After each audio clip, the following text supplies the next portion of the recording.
Good morning, everyone. Good to see you all this morning. I love this series that we're in and that we get to just continue on talking about home. And we're really hoping that this series is a tangible and practical way for us to be loving others. That's really what it comes down to. So there's a quote I'm going to read. I love the way that this author defines home. So we'll kind of just jump right in here. That home is to be profoundly loved and deeply known, to belong to a people and a place where our story can unfold, nourished by beauty, formed by goodness, and rooted in love. So for our purposes during this series, home is not a place. Home is when we experience belonging and connection and significance and value and meaning and love. And home is fully realized in God. So God is our true home, and we are designed to experience home in God and in one another, in our relationships. So there's a verse that says in 1 John, we love because God first loved us. So that is really what home is. And we get, because we have love from God and from one another, we get to give love to others. And so that is really what we mean by creating home. It's cultivating relationships of acceptance, of value, of worth, and of love. So simply put, home is being loved by God and others and loving others.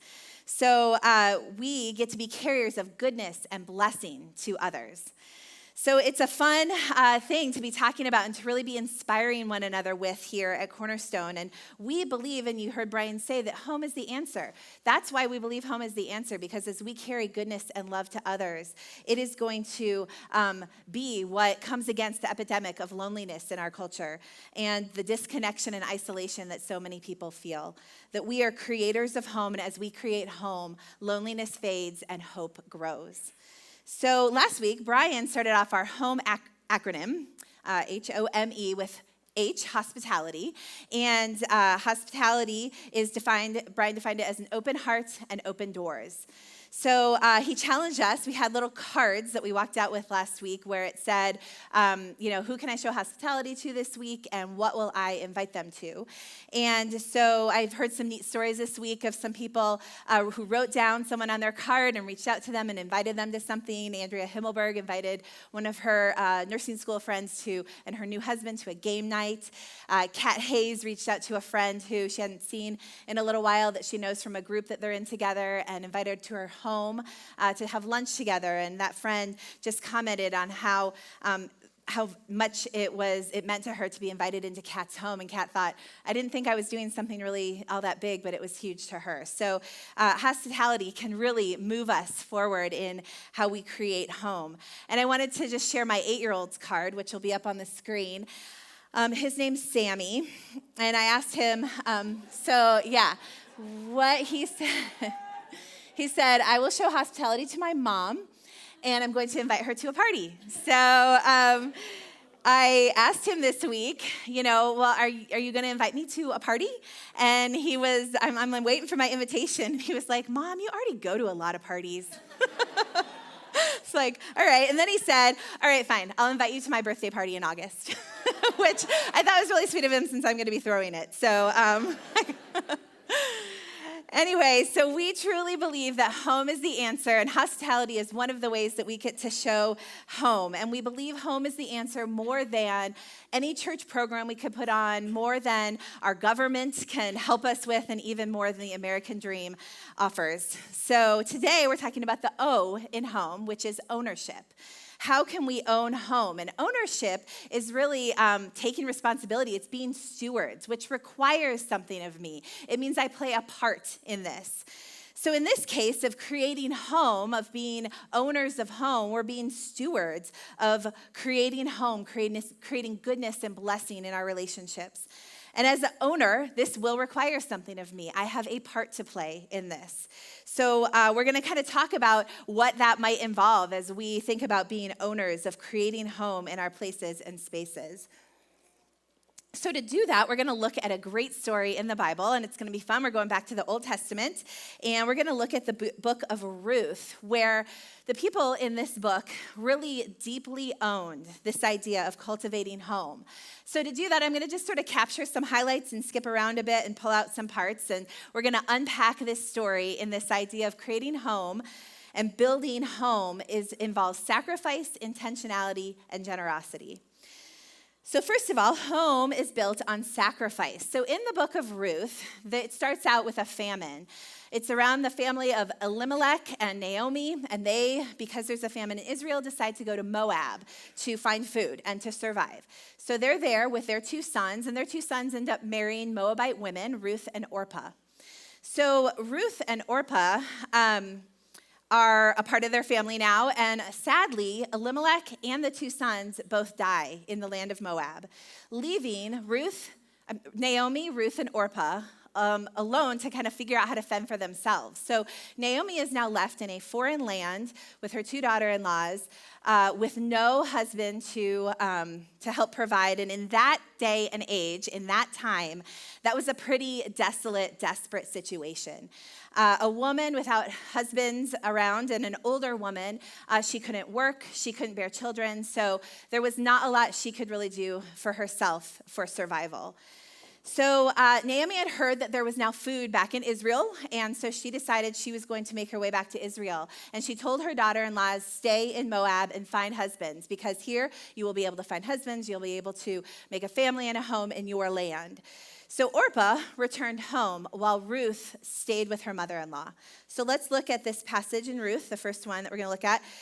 Look, said Naomi, your sister-in-law is going back to her people and her gods. Go back with her. But Ruth replied, don't urge me to leave you or turn back from you. Where you go, I will go, and where you stay, I will stay. Your people will be my people, and your God, my God.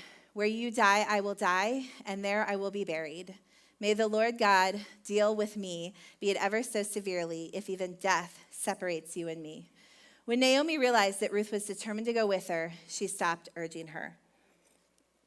Ruth's commitment to her desolate mother-in-law is absolutely astonishing. Ruth loved her mother-in-law, and she knew that Naomi could not survive on her own in this patriarchal society. So she chose Naomi over a secure future back in Moab, where she was familiar and could more easily work. She chose Ruth chose Naomi over the easier path. And to do that, Ruth sacrificed this opportunity to be able to be in a more secure situation. She sacrificed that opportunity to go as a foreigner in a foreign land, knowing she was going to have to be the one working to help her family survive, help her mother-in-law survive. So imagine what that was like for Naomi, to have someone who would be that committed to her well-being, even in her old age, someone who was willing to stick with her and stay by her. And Naomi, in her state of bitterness, was not actually the easiest person to be around.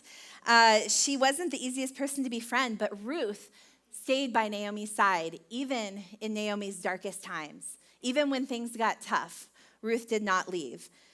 Relationships are messy, and they can be hard to stick around when things get tough. But Ruth carried goodness and blessing to Naomi, even when Naomi couldn't receive it. This idea of what we just talked about is home. That's creating home. Over time, because of Ruth's sacrifice, Naomi's bitterness turned into sweetness, and we see that over the course of the book. As owners, when we sacrifice for the sake of others, when we step into others' lives, home is created. Cultivating home and bringing goodness and blessing is going to require something from us. It's going to be a sacrifice of what I do with my time, what I do with my money, a sacrifice of some comforts, a sacrifice of the easier way. It's so easy in our mobile world to avoid connection and just take the easier path of sticking on my phone and scrolling through Facebook rather than connecting with somebody, like at a kid's practice or waiting at a doctor's office or watching, like I said, I am at kids' practices a lot, so I think about that. And I can't tell you how many times, if I have chosen to put down my phone and not scroll through Facebook and instead connect with the people around me, that I have gotten into conversations with people where we have been able, just by asking questions and getting to know them, that we've been able to go to a heartfelt place and have a deeper conversation that has allowed them to share maybe something that they were really needing to talk about and really needing someone to care about. And I came home one day and I said to my husband, I was like, I made 3 people cry today. And it wasn't because they were sad or mad about something, or mad at me, or they were just in a position where they needed someone to care, and they needed an opportunity to talk and an opportunity to share. And just by someone stepping in and caring and asking them questions and how they're doing, and making a deeper connection, that created home and allowed them to be safe and cared for and loved. I think of our meet and greet time here that we just did, and I love, it gives us a chance to kind of quickly connect with each other, but what about taking that to the next level, to the next step? It's easy to kind of take the safe path and leave it at that, but what if we sacrificed something and went into a deeper kind of connection with others? And I think of Karen and Steve Letourneau, who met the same couple a few times in their row in front of them week after week, and after about the 3rd week, they invited them to come to dinner with them the next week and kind of take that relationship a bit deeper. I think of these adoption stories and the sacrifice that is involved in these adoption stories, and the sacrifice that they went through to create home, a place of belonging and love and blessing and safety for these children. Ruth knew that in sacrificing for her mother-in-law, that she was going to experience something greater, but she had no idea that she was stepping into a much bigger story of God's sovereign and beautiful plans, which we will see as they unfold through this story. So ownership requires something of us. It's going to require our sacrifice to cultivate love and goodness and blessing in people's lives. Ownership of home is also built on intentionality.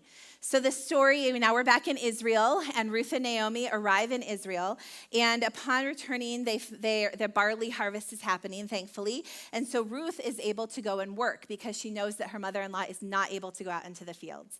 And so she joined the gleaners in the field, which was the poor and the widows and orphans and foreigners were the gleaners in the field.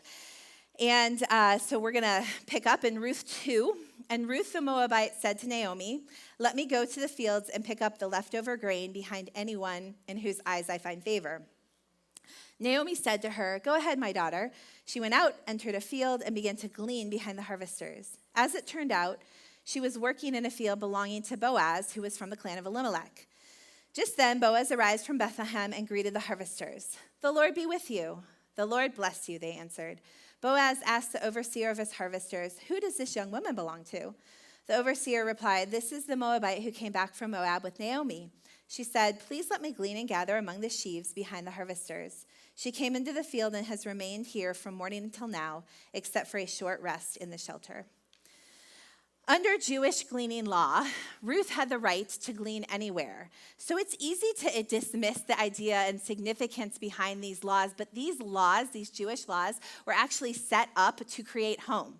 They were set up to take care of everybody, to make sure everybody's needs were met. So we're going to look at the Jewish gleaning law in Leviticus 19, which I'm sure most of you have not read Leviticus anytime recently. It's not that, maybe some of you have, which, hey, good, that's awesome.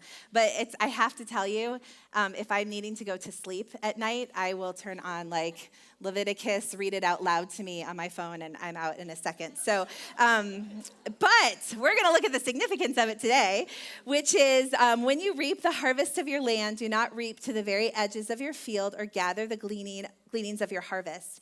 Do not go over your vineyard a second time or pick up the grapes that have fallen. Leave them for the poor and the foreigner. I am the Lord your God. Since foreigners, widows, and orphans did not have land to produce their own food, they were vulnerable to poverty and to abuse. So the gleaning law gives them the opportunity to go and provide for themselves by harvesting the edges of the field. That they were supposed to have access to gleaning in any field free of charge provided by the landowner. So this law that God put into place to care for all people gives us a great picture of creating home. God was intentional to plan spaces around the edges of the field to make space to provide for those in need. He was intentional to build margin for people who were most vulnerable in society. To create home means that we need to be intentionally creating margin in our lives to care for people, just like God created margin to care for people. If my resources are all used up, my time, my money, my energy, that I cannot care for other people, then home isn't going to happen. Home is not something that just happens. It's something that we have to intentionally build into our lives and plan for. Maybe it's intentionally building into your life a time to coach kids. That could be a way to build home and create home. I think of Keith Edwards, who he and his family come here to Cornerstone, and he makes time to coach the mock trial team over at Fairview, which if you don't know, because you probably don't follow Fairview's mock trial team very closely, they have now won regionals and won states, and they're on their way to nationals. And so Keith is a role model for these kids. He spends time with them, and he gives them a place to belong, a place to learn, and a place to grow. That is home. I think of Jeff and Linda Haley, who intentionally create space in their lives to be available in their neighborhood, to be present, and to connect with their neighbors. Their front yard has become the neighborhood hangout where kids come and play football, and they have chosen to hang out in their front yard instead of their backyard so that other neighbors can come and connect and have home together. And Linda told me that their neighbors on either side of them, they had both been there since 1992, and they had not actually met. They did not know each other. So now their street that used to be a place that was quiet and people kind of just stayed inside and stayed to themselves is now a place where there's life and there's relationship and there's connection and people stay outside. But that's because Linda and Jeff made the purposeful effort to be in their front yard to create space for people and margin for people and time for people. This past January, my husband and I decided that we wanted to try to have one family over for dinner per week. And so to do that, we had talked about doing that for years, but it never had happened. And so in order to do that, this time we're like, we're going to actually do this. We set aside a time where we pulled out our calendar and picked out all the dates for 3 months that we would be able to have people over. And then we made a list of people that we wanted to start with, and we just started calling and scheduling and setting up dinners for people to come over. We have not done it every week, unfortunately. We would have loved to, but hopefully we're going to just keep on with that rhythm and continue to get better. But I can tell you that we wouldn't have done it much at all if we hadn't made room for it and scheduled for it and planned for it and been intentional with it. So, but that saying yes to that required us saying no to other things. So creating home takes intentionality and it takes sacrifice for us to create space for relationships to cultivate and grow deeper. So as owners, to create home, we have to be intentional to plan for it. Ownership is also built on generosity. So Ruth did not just glean in any field. By divine leading, she gleaned in Boaz's field. Hallelujah. Yes, love. So the next passage we're going to read, and her mother-in-law said to her, "Where did you glean today, and where have you worked? Blessed be the man who took notice of you." So she told her mother-in-law with whom she worked and said, "The man's name with whom I work today is Boaz." And Naomi said to her daughter-in-law, "May he be blessed by the Lord, whose kindness has not forsaken the living or the dead." Naomi said to her, "This man is a close relative of ours. He is one of our redeemers." So they discovered that Boaz is a relative, and when Boaz learned that Ruth of the family of Elimelech was gleaning in his fields, he went above and beyond to care for Ruth and Naomi. There are places in Ruth where it tells that he told his workers in the field to leave extra as Ruth came along the way. He invited her into his house for food. So not only did he provide crops, but he provided just food and drink for her. And he made sure that she was protected in the field, which could be a dangerous place for young women. The spirit of generosity in Boaz exceeded that of the requirement of the law. Boaz didn't just come up with this idea himself of generosity. He actually learned it from his mother. A really neat connection here is that Rahab was Boaz's mother. And Rahab lived in Jericho at the time that the Israelites were trying to cross into the promised land.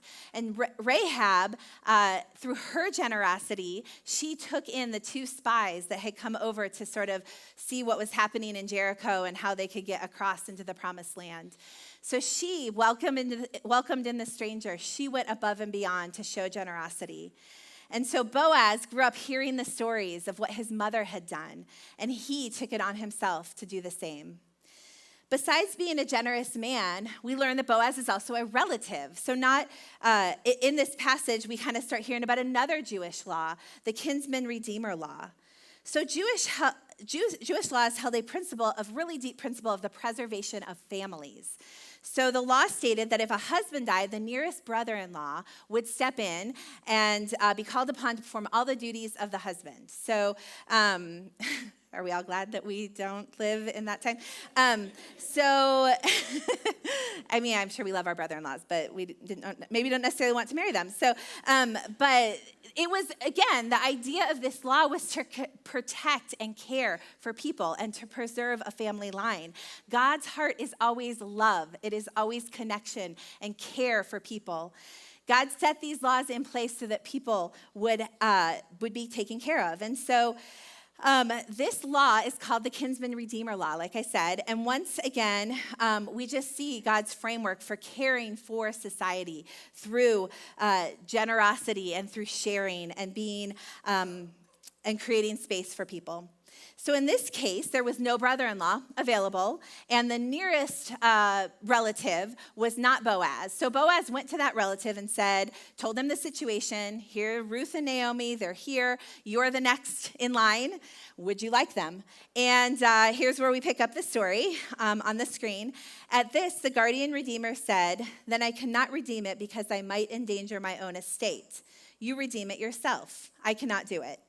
Then Boaz announced to the elders and all the people, "Today you are witnesses that I have brought from Naomi all the property of Elimelech, Kilion, and Mahlon. I also have acquired Ruth the Moabite, Mahlon's widow, as my wife, in order to maintain the name of the dead and his property, so that this name will not disappear from among his family or his hometown. Today you are witnesses." So, as we said, the nearest relative was not Boaz, and so he had a chance to step in as the kinsman redeemer, and he chose not to. The nearest relative did. So that allowed Boaz to step in as the kinsman redeemer for Ruth and Naomi. So not only did he show extravagant generosity with his food and his crops and giving what they needed, but he also showed the ultimate extravagant generosity of stepping in with his very own life. So generosity is sharing what we have for the good of others. We don't have to have a lot to be able to share. We can be generous with our words, sharing encouragement, sharing words that build people up. We can be generous with our wisdom, passing it on to the next generation. We can be generous with our time as we sit and we listen and we care. We can even be generous with our smile, noticing someone and acknowledging them, letting them know that we're glad to see them, even if we don't know them. Examples of extravagant generosity. Here at Cornerstone, I think of Stephen Kelly Ward, who from the very beginning of owning their home said that this home is not ours, it is God's, and we want it to be used as a gift for people. And so through the years, they have had countless people in their home, staying there and living there, including a family who was escaping an abusive marriage, and a niece who was trying to get her life back together after her family was falling apart. They've had students live there. They've had other families live there who just needed a place to live for a time. I also think of Jill and Steve Fisk, who have gone above and beyond, probably more than any of us could ever in a lifetime, in how they have made space and created home for people. They have adopted at least 15 kids from Cambodia who are now scattered all over the world. That was during their time that they lived in Cambodia. They also have 5 of their own biological children. They also have their own business, and they provide jobs for refugees and for people in need. They hire people who are more vulnerable in a more vulnerable position. And they also have opened up their home for people to live there and stay there who do not have a place to live and who are struggling and in need. To be owners of home means that we create home by generously sharing with others. And lastly, we'll see in the book of Ruth that as a result of creating home, it brings life. Home creates life. So Ruth and Boaz, in the way that they created home and took responsibility and they were owners of creating home around them, Naomi's family was saved. So Ruth and Boaz got married, and we can show the family tree now. They had Obed, and Obed was the father of Jesse. And Jesse was the father of David. And David is in the line of Jesus. So because of Ruth and Boaz both owning and creating home, their family line led to the birth of Jesus. Ultimately, the birth of Jesus and his life is the greatest act of sacrifice, intentionality, and generosity in history. Jesus laying down his life for us so that we might have life. Jesus is also referred to as our kinsman redeemer. Boaz redeemed the line of Elimelech, but Jesus would redeem all people. There is always a bigger story at play. You don't know what your part in creating home is going to do in the lives of others and others and others, and it's going to spread and multiply. We are connected to something far greater than ourselves. Our lives mean more, way more than we ever will realize that they do. There is always a connection between the ordinary parts of life and the work God is doing in history. Ruth and Boaz had no idea that their part in owning home and creating home and sharing through generosity and intentionality and sacrifice would lead to what it did. We don't know the outcome or the significance as we step into our responsibility of owning home. Not only did owning home result in physical life, but it results in joy. It results in a meaningful, purposeful life as we create home with other people around us. This is the abundant and full life that we get from Jesus. So I'm just going to read one of my favorite quotes then as we kind of end. The church was never meant to be a building out on the edge of town. Jesus intended us to be a people of love and service who live out and proclaim the good news of his kingdom. God's family should be woven into the very fabric of the culture, shouldering sin and pain in the lives of others. If we were to go away or cease to exist in the community, people should cry out, "No, they can't go away. They loved us so well." So will you take a moment and just kind of close your eyes, and we're going to kind of end here, but I want you to think about some things. Think about your week coming up, the things that you have going on, where you're going to be, the people you're going to encounter.